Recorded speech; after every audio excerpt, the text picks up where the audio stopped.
My name is Zachary Elkins. I'm an associate professor at the Department of Government. I'm also a faculty associate here at the LILAS, the Latin American Studies Center here at the University of Texas.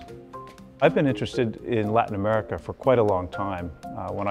During my undergraduate days, I was very interested in Central America. This is the 1980s when politically Central America was on the map. But I became very interested in other parts of Latin America. I was actually born in Bogota, Colombia, and spent part of my years in Latin America. My dad was a sociologist and a Latin Americanist like me, so we traveled all over the place.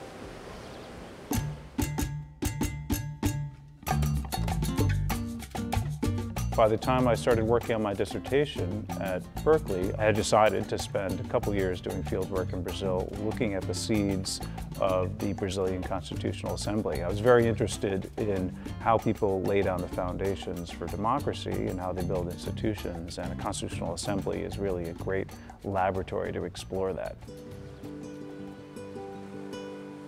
The Brazilian Constitution is widely admired in Brazil, and I know this only because I've gone and asked people on the street this one question, which is kind of a strange question in some ways, but I've asked them in one word, how would you describe the Brazilian Constitution?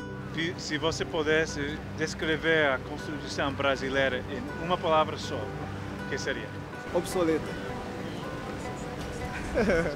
Ela é boa. É boa. É boa. Só boa. Progress. The Brazilian Constitution has, in some ways, a very positive resonance in Brazil, and I think in part that's because the process was so participatory. And that's really important because, as I mentioned earlier, constitutions cannot enforce themselves. They really need the people to rise up.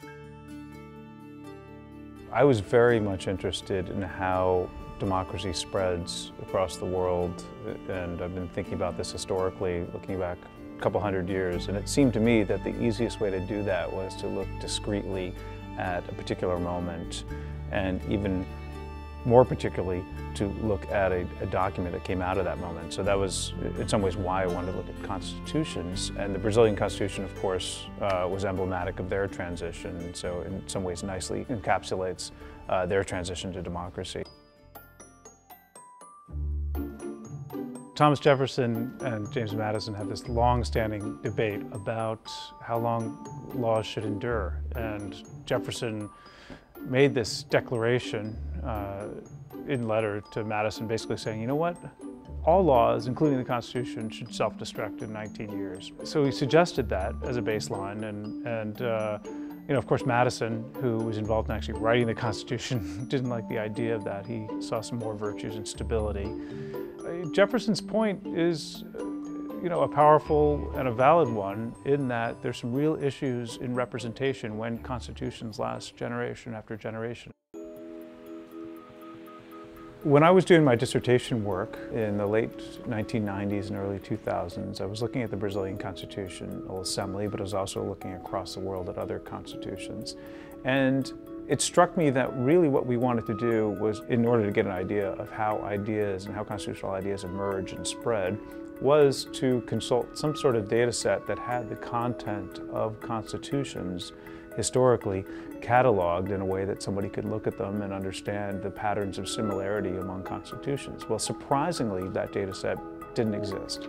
And so we embarked upon that in 2005.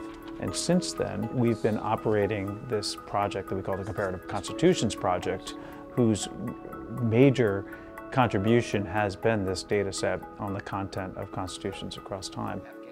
I'm Alexander Hudson, one of Zach's grad students here at the Department of Government at the University of Texas. One of the main things that Constitute enables someone to do, as opposed to previous tools, is that you can search for an idea as opposed to just free text. You don't have to search for keywords. You can say, this is a subject in which I'm interested, and put that into the search box. We built it with the idea that drafters would use it, and I think they will. In fact, if I were sitting down and writing a constitution, I couldn't imagine not writing one without this tool. My ideal is that people spend as little time as possible with the logistics and the mechanics that get in the way of thinking about ideas. And I think that Constitute, because it allows people to work so efficiently in the search and analysis part of constitutional design, will allow people to actually focus on what matters. The University of Texas has been a phenomenal home for Constitute. It's provided all sorts of support, both financially and in engineering capacity. Really, there are all sorts of pockets of knowledge and resource around the University of Texas which have been phenomenally useful. I often quote Dankwart Rustow in saying that history is far too important to be left to the historians, and so I think this is another example of that.